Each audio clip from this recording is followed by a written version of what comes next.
nice to see you, and welcome to our first virtual safety advisory discussion via Zoom. We did one of these events in person here in North Little Rock early in March, ironically right before all this pandemic mess started. So we got to end on a nice safety note before we had to break away from having in-person events. But so happy to have you guys with us today. This is our first Zoom meeting where we expect quite a few different people to be participating. So we're going to try to keep things organized and moving smoothly so that no one speaks over each other, including myself. So just bear with us here. But first, I want to kind of give shout outs to our safety committee. I know not every one of them was able to be on the call today, but I'm just going to read off our safety committee members, and if you're on the call and you're visible, just give a wave so people can see who you are. And then of course, under Bill Rochelle's username there, we have several of our committee members here in person at our ABC office, and you will notice that they are safely distanced 6 feet apart. So without further ado, I'm just going to go through the alphabetical list here.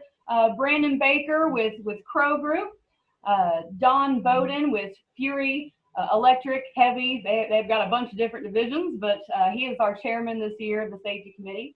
We have Mr. Matt Bradshaw with BXS Insurance, Robin Clark with Gary Houston Electric, which she is brand new to the safety committee. So those of you that haven't met her yet, we're excited to have her involved. Royce Cummings with VSC Fire and Security. I believe he's one at the ABC office. Mr. Eric Dupree with Fleming Electric. I believe he's not visible. I can feel his wave. Mark Etherington with CDI Contractors. There he is. There's Mark. Kevin Galindo with United Rentals. There's Kevin behind Bill. Bill Goss with CNA Insurance. I'm not sure if he is on the call today, but he's actually on the ABC National Safety Committee. So he's involved with designing the STEP process, and really cool guy, has a lot of great resources on a national level. Billy Groom with Garrett Excavating. Jason Hobbs with Arnold Blevins Electric. Moses Hooks with Platinum Drywall. And Brian Emming with CMS Wireless. John Kennedy with Action Inc., Alan Rogers with BXS Insurance, Joe Shepard with Tradesmen International, Mr. Brad Spradlin with Baldwin and Shell Construction, and then Brian Williams with Thompson Electric. So these are our current safety committee members, and they are a wonderful group. They have a wealth of knowledge, and that is why we are here today, to hopefully share some insight that they've seen. But also to get feedback from you guys. I fully encourage everyone on the call, whether you're a safety committee member or not, to provide some comments, ask questions. Everybody did get sent a list of the questions we're going to try to get through today. It's a pretty loaded conversation, so we'll see how far we get. But unless anyone has any questions to start out, we'll get started. Just a reminder that throughout the discussion, if you do have a question or a comment, I ask that you please type it in the chat box, and I will call on you or acknowledge it. That way no one talks over each other, and we'll just get this party started. So first question that's on everybody's minds is job site safety. So some of you are on the job site, some of you are in the office, but either way, it's a whole different world while on the job site right now. So first question is, what are some best practices in regards to job site safety during COVID-19 that you've seen be successful? And then what are some of the major challenges? So I'm going to put Don on the spot here, Don Bowden, our chairman, to kick off the conversation. But again, anyone has a comment they'd like to add, please type it in the chat box and we will go from there. So Don, I'm unmuting you. And you probably have to unmute yourself, but I'll let you take it away with job site safety best practices. All right. Well, thank you, Megan. So what I did is I did a little homework yesterday when Megan provided us with the questions. So what it is on these links, and then I will send these out to Megan where she can share them with everyone. So one of the first ones for this question I came up with was from this group here, Safety Management Group. Megan, can you all see that screen? Yes. Okay. So this is construction related. I try to keep it specific to our industry so we don't get off on factories and everything. But if you're looking into construction safety practices for COVID-19, there's a wealth of knowledge out there for some of these bigger groups. We're all aware of our social distancing. Usually the bare minimum is 6 foot, and if you can't maintain 6 foot, they like you to have a mask. And we're even on some job sites today where not only do you have to wear a mask, but they also want you to wear face shields. So it's all going to be specific to the general contractor out there that's running the job. And if they're not doing a very good job of it, then it's going to be important that you have your procedures and policies in place. But if just this one page right here, if you go through here, it's going to walk you through how to monitor your employee, schedule the work where you can maintain social distancing, how to conduct meetings, what are you going to do in confined space work where the guys have to be close together, administrative and action policies and procedures. And this is real important. In OSHA, especially under general duty clause, OSHA says that you must protect your employees. So the employer has the ultimate responsibility to make sure that their workers are in a safe environment and all the hazards are brought to their attention and trained in them. So one way that as a company is to have actions and policies in place on how you're going to train your employees, how you're going to protect them on the site, and what people and what they're supposed to follow. If something did happen and one of your employees were to come down with COVID-19, this is what's going to be scrutinized, especially if there ever was to become any litigation out of it or anything. So that's going to be pretty important. Engineering controls on how to protect your employees to keep them separated. Things just like putting plastic barriers up between them with some sheets of plastic, something that's cheap and pretty quick to take care of. There's a lot of different ways out there, but this is just one web page. The Builders Association has a really good one for best practices for COVID-19 on construction sites. There's also one ABC in Wisconsin put out, but I'm having trouble for some reason this morning opening that page. And then OSHA has a 35-page manual guidance for working around job sites with this COVID situation we're in.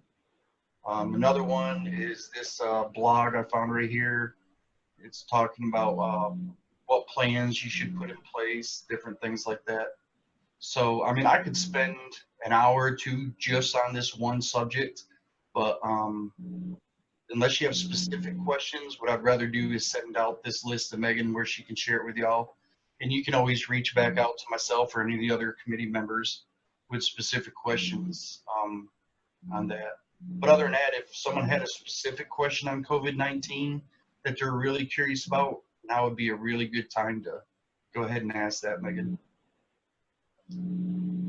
Yeah, Dawn, if you want to unshare your screen real quick, we'll go back. Well, here, I'm going to put Matt on the spot here, Matt Bradshaw, so heads up here. I know that you have to visit quite a few job sites, and you are Mr. Compliance. So have you seen any best practices you'd like to share, or something you've seen a lot of different job sites implementing, or things they should be implementing? Well, the biggest thing right now, like Don was saying, he went through most of those lists that pretty much people are trying to comply with. When you're on the construction side, it's going to be really difficult meeting some of those they're not standards or recommendations, so you do the best you can. The biggest thing that I'm probably going to switch gears on that I've been faced with is how you go about logging this on OSHA logs. So I'm getting that hit from different construction, hospitals, everything, but this is strictly towards construction. And that's what I've been dealing with, the compliance of trying to how to keep people safe and monitoring your employees. Pretty much everybody's got that down on my side. It's just if somebody shows up and they have the COVID-19 or they got it somewhere, how do they prove that they got it on the job site? How do you prove that it didn't happen on the job site? That's what I've been up against on the insurance side of the business.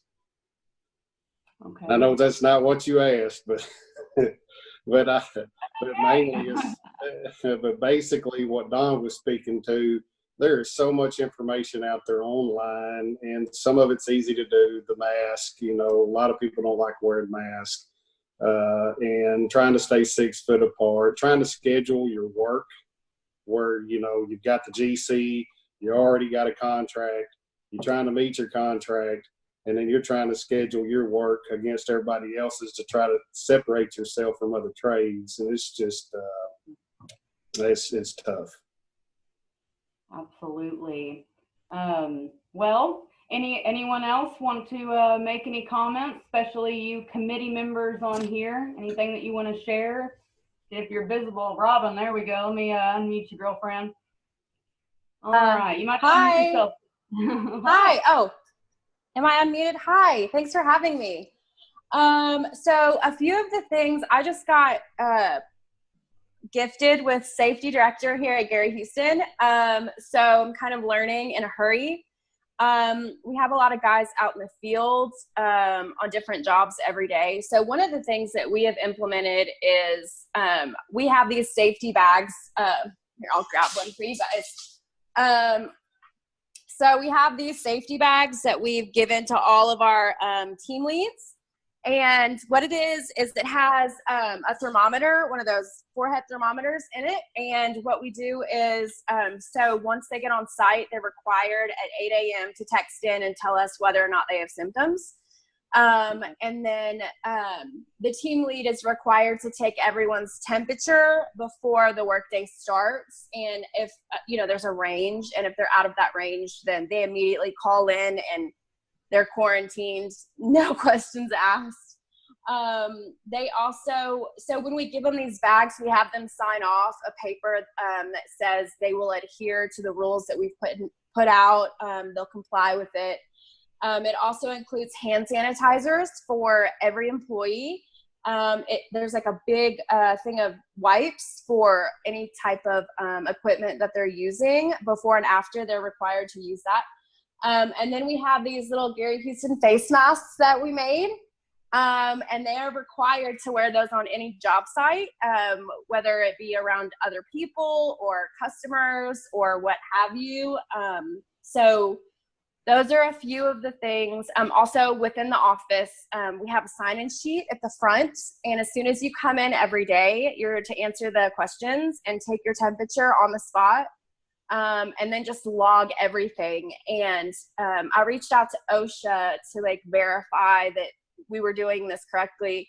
And basically I keep track of everybody's temperature, everybody's symptom questions. And then every week I scan it in and I just have a log of everything every week. And so far we haven't had any issues. And if somebody answers yes, we shut it down immediately. So that's what we're doing over yonder. Okay. Perfect. Thank you for sharing. And I know there's a couple others on our committee that have done something similar. I believe Fleming Electric is doing something very similar, and Eric can correct me if I'm wrong, but I think they're putting together safety bags for all the trucks and with similar contents, just so everybody has that go-to bag and resources to use. So perfect. Yeah.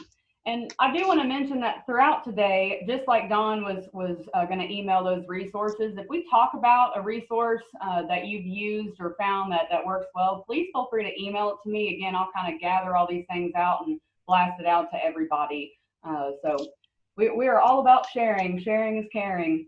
All right. Any other comments or questions on the job site safety? Trying to get used to making sure I keep an eye on the chat box there. I had a question. Yes. So this is Kevin McDonald with Multicraft Contractors. Can you hear me? Yes, sir. Okay.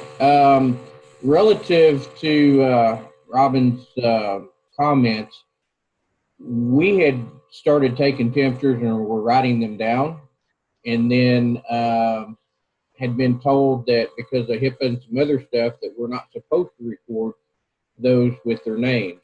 So we've now quit writing the temperatures down. We still take them and we check that they've been taken, but aren't logging the temperatures themselves. Anybody else run into that or know something that we don't know? Oh, and then let's see. I don't know if Matt would be a good person. I don't think we have an attorney on here right now. Matt, any idea on that? Well, he's correct on, can you hear me here? Basically on the HIPAA protected stuff, I mean, you always want to protect everybody's health information. If you're taking people's temperatures and you're jotting those down, now understand this is where you draw that fine line between workers' comp and the HR side of things, because most of the time your workers' comp information is not HIPAA protected to where your actual health and well-being is. So my recommendation, and I'm not an attorney and I always err to the side of caution, I wouldn't be writing down people's names and putting anything beside their names and having it to where anybody other than HR or somebody within that department or the safety department had information. But sometimes you don't have to associate their name with that temperature if you keep the law. There's many ways to do that, but my suggestion is don't ever put those people's names besides any type of temperatures or anything like that for now. All right. But once again, I'm not an attorney. let me tell y'all that again. I'm strictly just a layman loss control consultant. Hey, Megan. Yes, sir. One of the things that we have done is we're using employee ID, so no one knows the actual name of the people other than HR and myself, with recording of the temperatures and everything to try to keep it as HIPAA covered as possible. That's a good suggestion. Yep. As y'all all know, when this happened, information changed daily. What to do, who to call. You look on the CDC website 1 minute, it had this, and then the next minute it would have something else. And I know a lot of businesses are scared. Are we doing the right thing? I don't think there is particularly one right way to handle this. Something like 150 million Americans are going to contract this, so that's half the United States population. I think it's important, and I thank everybody for sharing what they do.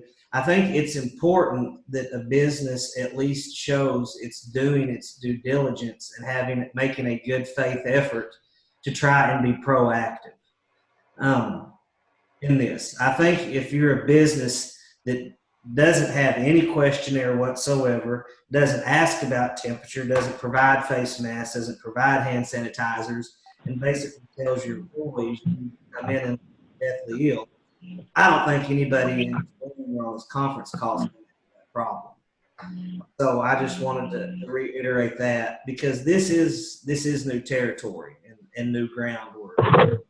Our city had a big, huge fight last night on TV on whether or not to open up the city swimming pool. So, but to answer some of y'all's questions, we have a questionnaire, everybody that fills out. They don't put down their temperature, but they do put down your name, and I think I sent it out to the group. It's just 5 or 6. Have you been exposed? Do you have symptoms, or do you have a fever? They fill it out and they put it in a box. It does have their name on it, but I'm the only one that sees it. So the HIPAA thing, it could be, it's personal, identifiable medical information. It's not necessarily a diagnosis. So it could probably go either way. But I think as long as you're a company that has something in place that's trying to be proactive, you have all your bases covered. Perfect. Awesome. Well, I appreciate that, Brandon. I'm going to move on to the next question, but I'm going to insert something real quick because we did have a type-in question here. So we know there's some GCs like Baldwin and Shell, for example, and I'm hoping we can get the sound to cooperate in our building there, since Brad Spradlin's in our building. But how are people handling screening on their job sites? It was a specific question I was asked. Can you hear me? I can hear you. You can't hear me. So how are people handling screenings on the job site? Yes, that was a texting question. As far as the employees that are getting screened, or as far as my guys that are doing the screening? I guess I guess. both. How do you handle your employee screening on the job site? Because we'll actually talk a little bit about, well, this next question is, what are some best practice procedures for non-employee access on the job site? And then what are companies doing to protect non-employees? So I guess this could be a two-part question where talk about your process for your employees and how you screen them on job sites, and then any outsiders, you know, if you've got an OSHA rep or anyone that's not an employee, you guys have the same process, or so how do you handle some of that screening? Well, you know, some of our jobs are fairly big, and we have a lot of trades on them every day. We've started to set times for these guys to come in every day, so it reduces the congestion at the main entrance. We have a single point of entry at every job site, where we have sanitized stations set up, wash stations, and temperature checks. So we've started staggering those start times for our trades, so it's not everybody just, you know, congregating at the front door and completely disregarding the 6-foot social distance. As far as non-employee access, we really haven't had a whole lot of that going on in the last 3 months. Every meeting we've been doing is done by life size, which is similar to Zoom. It's just a program that we have at our office. We've kind of cut down on our OAC meetings and our sub meetings. Our subcontractor meetings are being held on the job site now out of the office trailers. So we're just now starting to have those meetings again. But for the most part, I mean, everybody did pretty well with it. We did not document any, I was going to say those things that Matt and Brian said, but they stole our thunder over here. You know, we don't document temperatures, and that was a recommendation from our attorney. I do like the idea of maybe putting it with an employee number. That way only your HR person knows who that might be. So. Mark, go ahead. I have something. Can you hear me? Yes. This is Mark with CDI Contractors. So just a couple other thoughts and ideas that we've used on our job sites. I know one of our job sites I was just at last week, what they were doing was having at a certain time, I think it's 7:15 in the morning, all the subcontractors that are there for the job that morning, they drive through the main gate, and we were doing a drive-by examination, screening, whatever. And then we issue a wristband for the day. And if you don't have a wristband and you're found on the job without a wristband, then you're ejected off the site unless you get screened. So we have a main entrance, even at our main office, we can't come in through anywhere but the main entrance, and we get screened by the receptionist at the front, and she has a logbook. But if you're doing the wristband, then of course you don't have to necessarily document on a piece of paper who's been screened, but you get a wristband, and then that indicates that you've been screened. That's a good idea. I like it. Anyone else? Again, it doesn't have to be just safety committee members. Anyone have a comment or question on that? I guess overall things are just still pretty limited with who all's allowed to come on, and just trying to limit that as much as possible to outsiders. But Hey, Megan. all right, well, moving. Oh, Megan, the biggest thing I wanted to bring out too is that every situation is going to be a little different. Whoever's running that job site, whoever's the host employer out there and running it, whether it's a GC or another contractor, it's going to be ultimately up to them to do a hazard assessment. You can put any of these practices in, but if it doesn't meet the needs and control the hazards found on a hazard assessment, just because another company does it doesn't mean it's going to work. You just got to find what's going to work for you. Are you going to control access? Are you going to have a monitor out there? Yeah, you just need to experiment a little bit. Look at the hazards. Look at your job site. See what conditions it is, and some sites you might not be able to control the access to. Depends on where it is, or you might be in the middle of a public area with people all around you. So every site's gonna be a little different. I just recommend doing a good hazard assessment, whether it's your safety director out there doing it or the foreman at the job. Perfect. And that hazard analysis is probably a great idea no matter what type of pandemic is going on. So, as we can see, we're on a Zoom call, and we're having to learn all types of new ways of communicating. And there's depending on your staff setup, if people are working from home, there can be a big disconnect there. So we're all trying to learn how to communicate through all of this and use different avenues, but we don't want to lose touch with our staff or our clients. So how can we improve communication among staff and or your clients during times of social distancing? So what are some examples, whether it's in-house or what you're doing with some of your customers? What have you seen be successful as far as, keeping them engaged and keeping that communication flowing?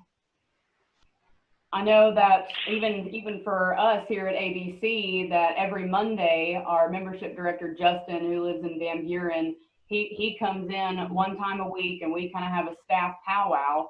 And we actually have all agreed that we feel more connected than we did before COVID-19, because we've made it a point to have that staff time, that every Monday we're going to meet together and kind of plan out our goals for the week, talk about what we've seen going on from COVID, what we see event-wise, membership-wise, things like that. So I think a lot of people have been more strategic and purposeful with their meetings, which means there might be more validity to their meetings and better communication, because it's almost a rare thing to have now. So Don, Brandon, any comments on communication? Brandon, go ahead.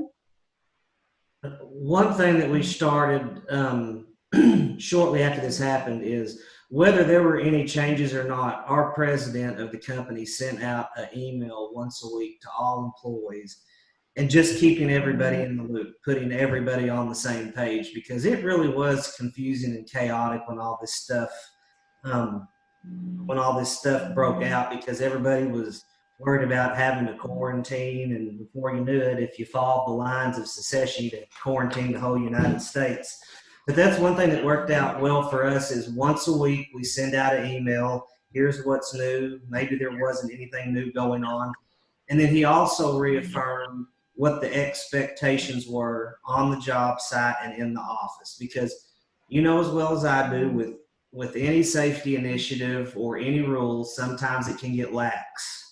So we're out in the field, we're double checking, making sure that, the thermometers, batteries are still in, that they're actually completing the health assessments, and just continually reminding them what the expectations are with this pandemic, along with any other safety rule or safety standard. But that's really worked out well for us, especially when it comes from the top down.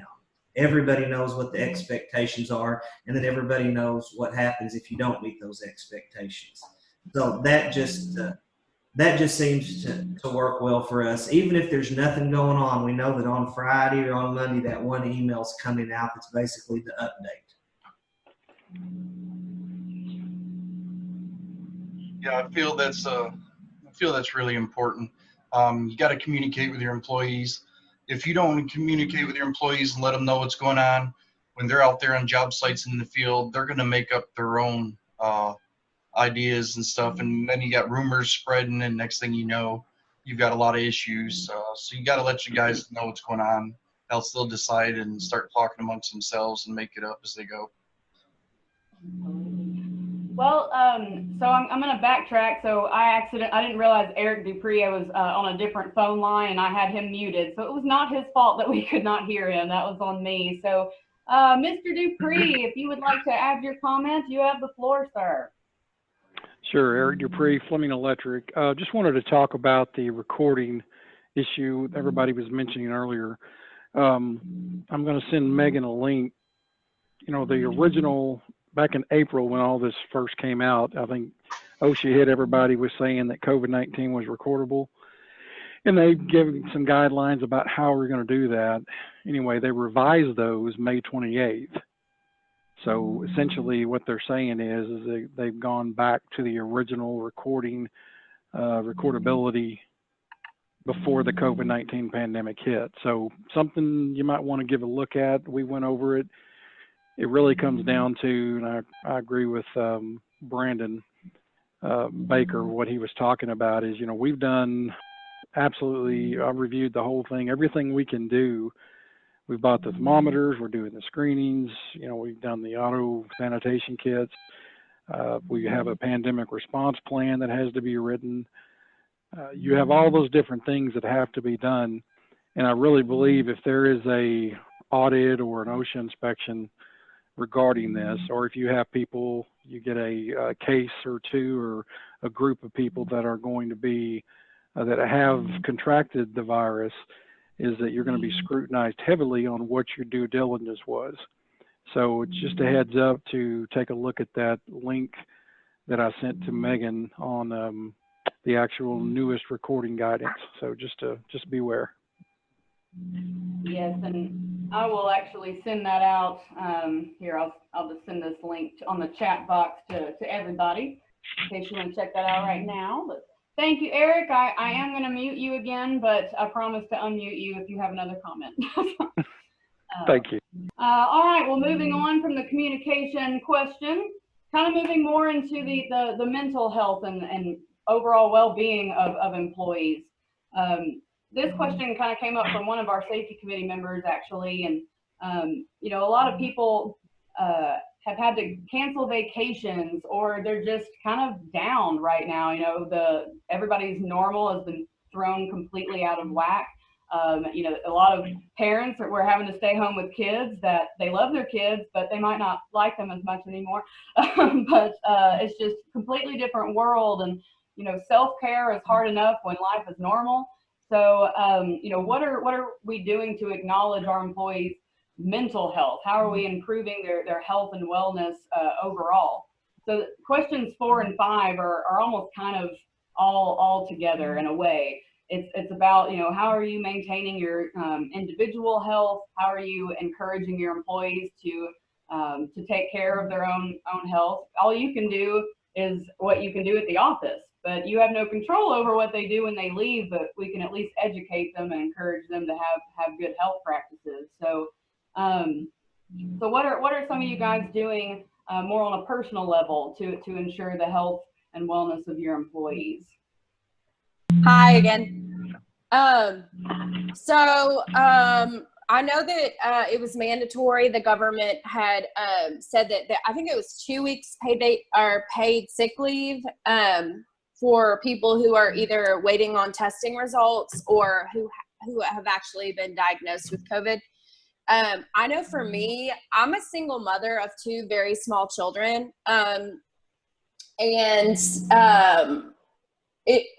So back, I want to say like maybe 2 or 3 weeks ago, I had some of the symptoms of COVID, and that can be really horrifying for a single mother who has small children. So, I mean, anybody really, but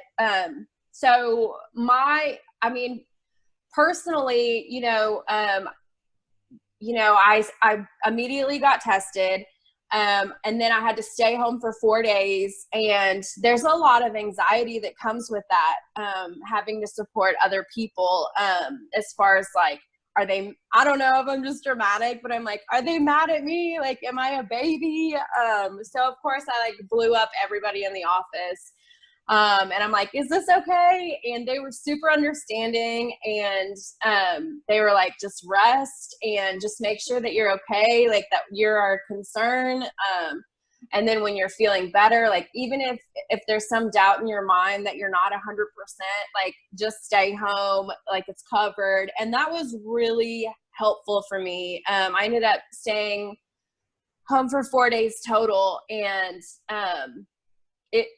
I really couldn't have asked for a better way for them to handle it. My mind was really at ease, and those hours were covered. There was no hiccups as far as finances, personally. So I think just reassuring the employees that, you know, if they are having any symptoms, I don't know, just, you know, it's covered, that their job is secure, like things of that nature can do wonders for someone's stability mentally. I mean, there's already a pandemic. Everyone is like up in arms, like it's a lot. So I think just like being understanding and cautious is the best route to go on those things.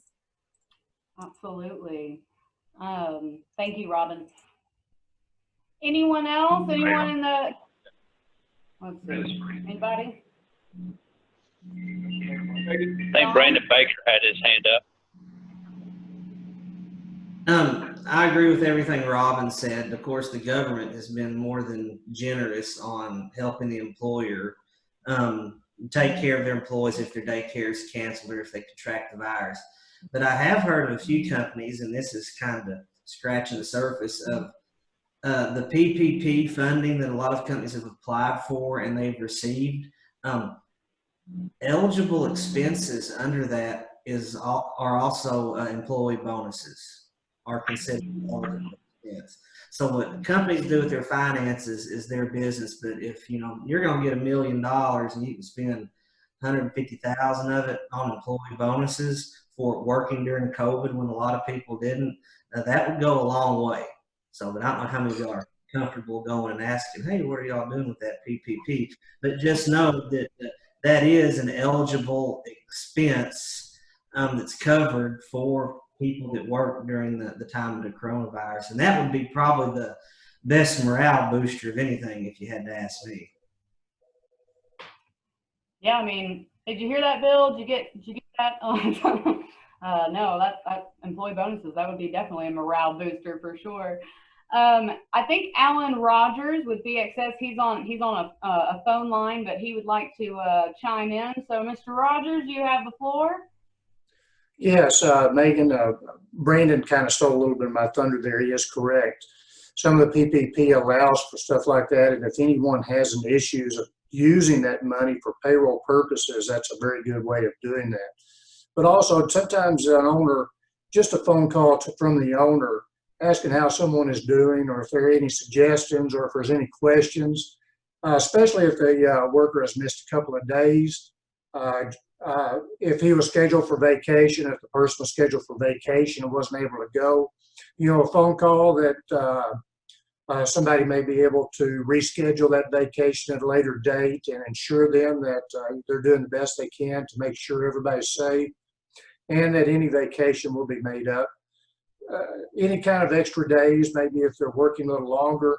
Arkansas has been blessed as a state that hasn't had a lot of the issues many states and big cities have had. So there's been some work going on. But if anyone's missing days or having to miss work because of shutdowns, just any kind of comfort from the owner, not just HR, but any kind of person, you know, any kind of an owner or someone who has a principal. They don't normally go down to see clients or employees. A voice from them can make a big difference. Absolutely. Thank you, Alan. Any other comments on, I know I kind of blended, you know, questions 4 and 5 together, but about, you know, ensuring that we have positive employee morale during all this time, whether you're in the office or you're working remotely. Does anyone else have any examples of what you've kind of done to just help keep employee morale up while all this is happening? I know, like ABC, we hosted a virtual happy hour just to have some fun, you know, add something positive into the mix. But Matt, I think you've got a comment here.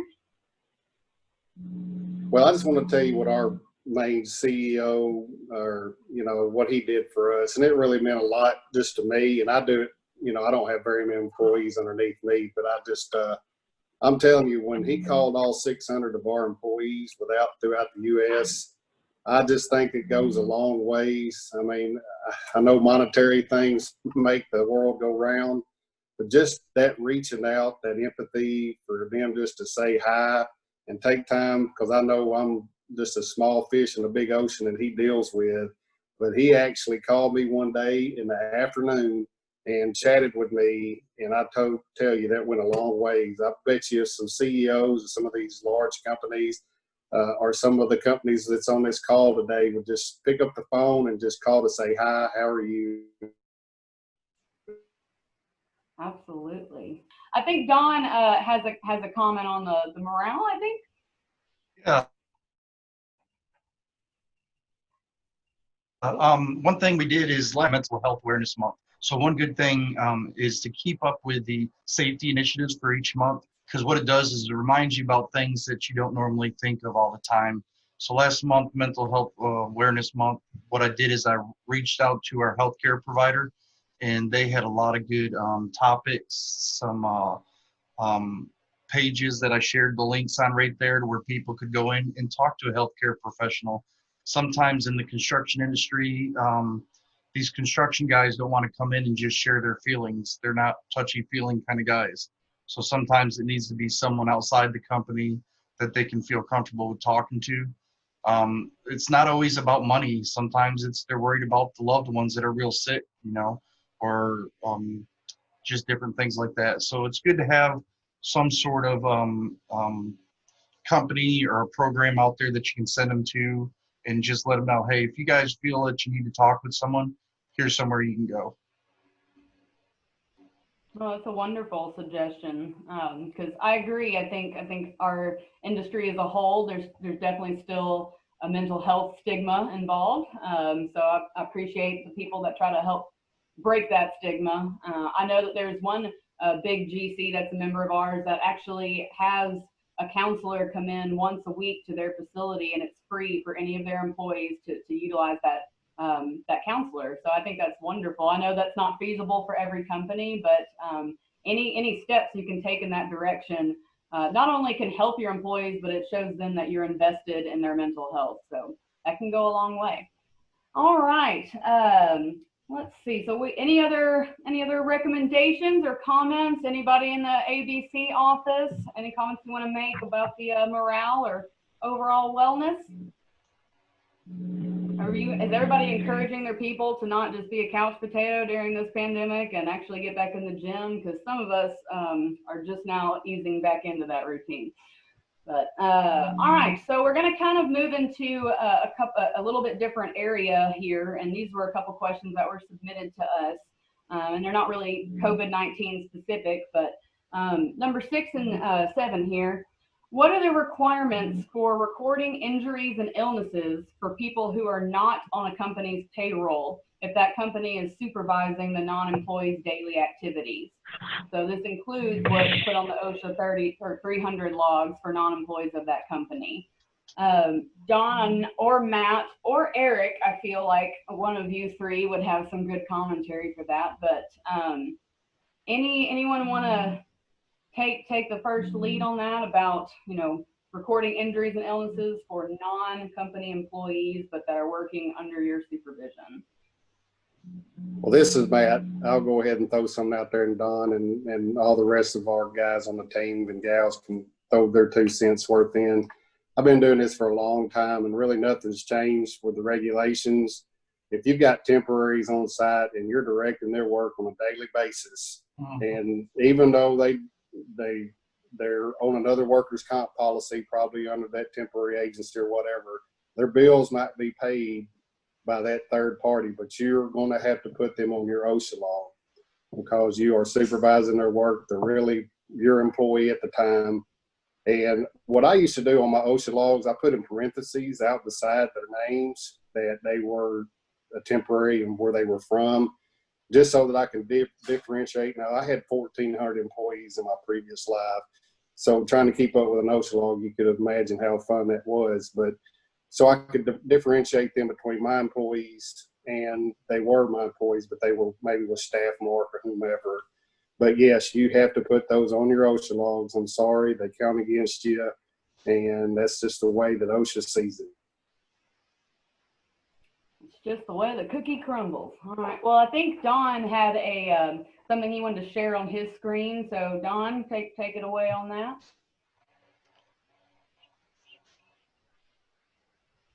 He's thinking about it. All right. So what we're looking at here is OSHA has where you can go there to their website, OSHA.gov, and they've got letters of interpretation. And when you're looking at letters of interpretation, you can search for your question. So if you've got a question that's OSHA related at all, you can go to letters of interpretation, search that question, and it's going to pull up all these letters that they get all the time that says, here's a question we got. We're trying to do the right thing. Can you steer us right? So here's one where they talked about temporary workers on a job site in the OSHA recording, your 300A log. And it says here that OSHA record keeping 1904.31A talks about the host employer. And there's a definition right here that you can look up. But it states that the worker out there that's overseeing, like Matt was mentioning, that's overseeing and directing the employer or an employee, it doesn't matter who pays them, but whoever directs him, they're the ones responsible. It can, however, though, be a shared responsibility. So there's certain things like training and different things like that, if you get into OSHA fines, where it can actually be shared. The host and the other employer, contract employer, can both be fined. But when it comes to the OSHA log, it's pretty cut and dry. If you're directing their work, but it gets in there, you got to read the definition. It's what kind of work are you directing? Are you just telling Fury Electric over there to make sure they run the conduit? Well, he's not going to be responsible if my guys get hurt, especially if I got my supervisors over there.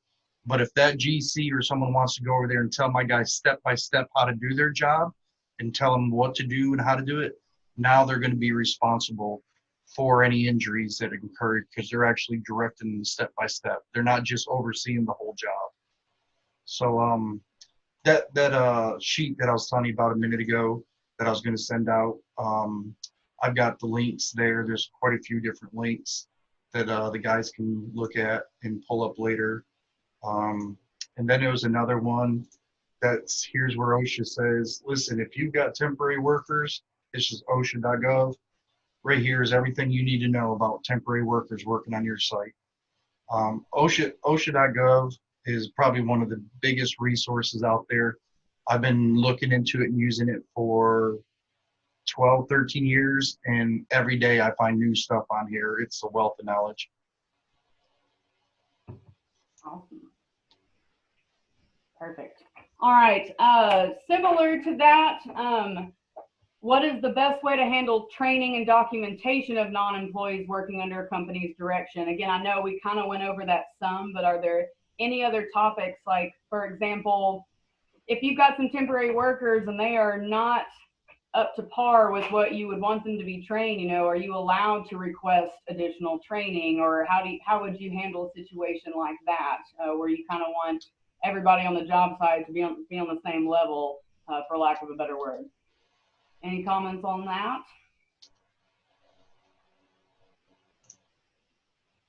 No? Everyone's good? Brandon, go ahead. Well, first off, in my opinion, an untrained worker is a hazard to your job site and your employees. So anytime we bring in a temporary worker, depending on what type of work they are doing, we do our best to train them for their task.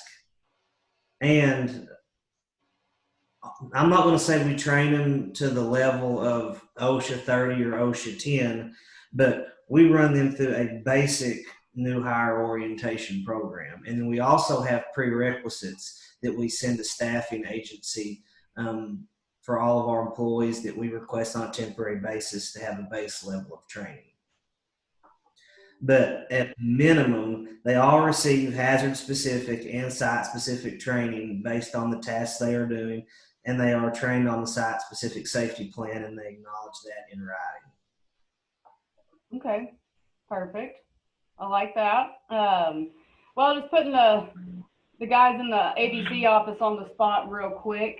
Any comments from you guys about best way to handle training and documentation for non-employees on your job site? Especially because there's a couple GCs. Hey, Ben, can you hear me? Yes. Ben, can you? So one way that I've done this before, we don't really use temp workers at BSC, but when I was doing multiple sites, what we would do is come up, kind of to second Brandon there, come up with a job hazard analysis and put them through a basic orientation.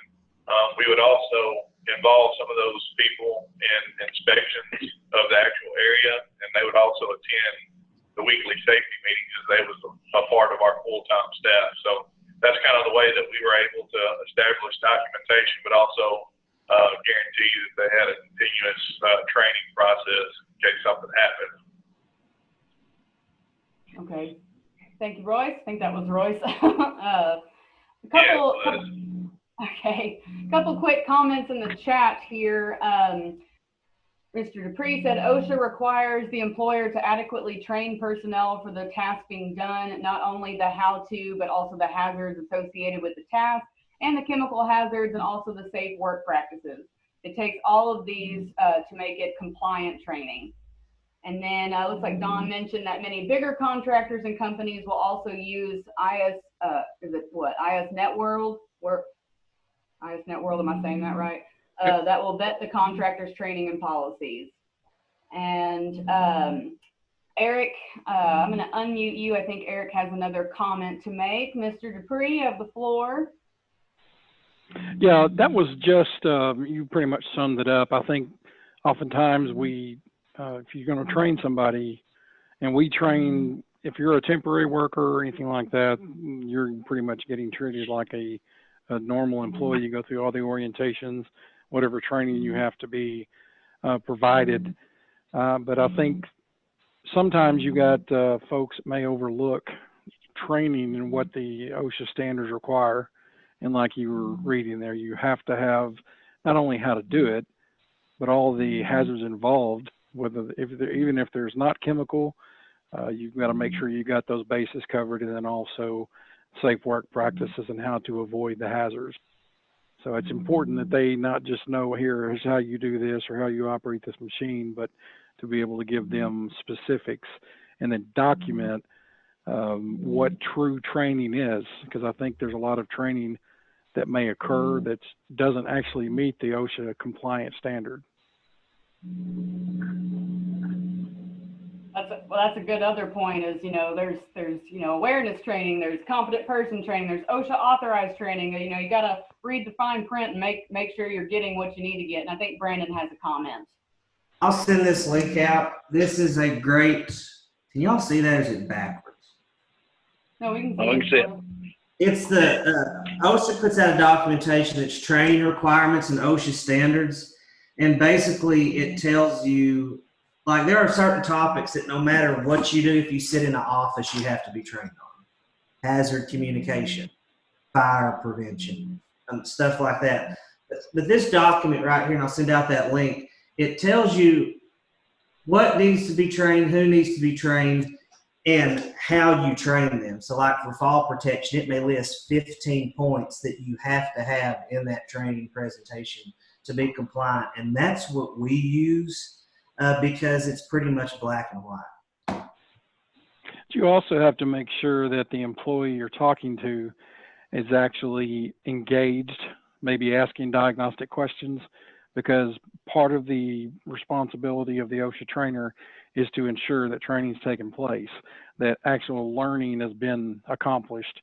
So asking those questions to make sure they're actually following along, those kind of things are important, because if you're not, you can't just sit there and talk at them and then go through, watch this video, sign this piece of paper. That's not adequate training. I know in our safety committee meetings, we talk a lot about competency, and that just kind of what Eric just said, just going through a training does not mean you are competent on the training you just had. So ensuring that they get a little practice, testing out the skills they just learned, and making sure they are knowledgeable and competent is just as important as the training itself. Any other, we're about out of time, and there's just one or two things I wanted to show you guys, but anyone in the ABC office or anyone else on the call here today have any questions or comments they want to throw in here?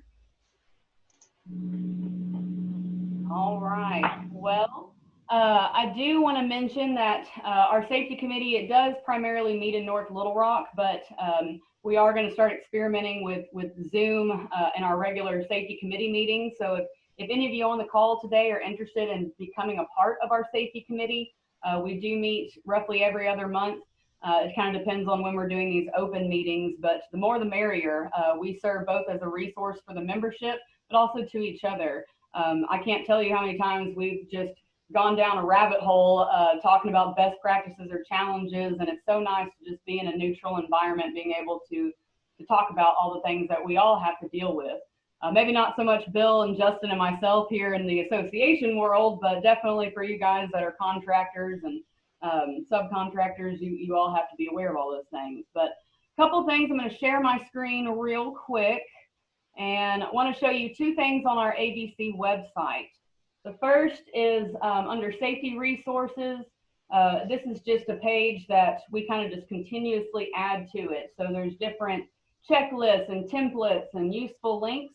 If there's ever anything you'd like to send me to add to this page, please, again, the more the merrier. We love being a hub for resources.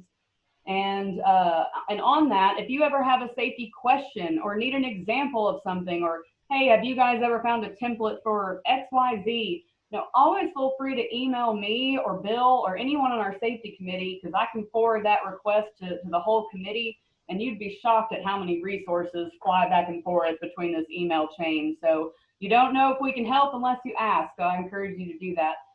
The other page I wanted to show you, for those of you that haven't seen it, is we do have a coronavirus resource page. It's right there. It's the first tab. But we just keep this up to date. Again, it's kind of got all types of different resources and templates. We also keep the ABC National webinar list up to date. And ABC National has done a phenomenal job of putting together some really good webinars over the last couple months. So, and any member can register them, and it's no charge. So be sure to check those couple things out. And stop sharing my screen here. Any other final comments today? All right, well, it's about 11:03, so we did pretty good timing, guys.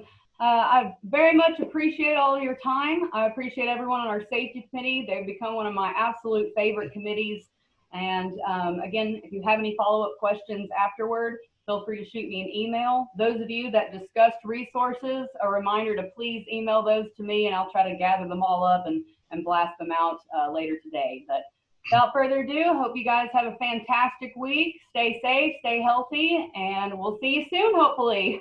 Thanks, everyone.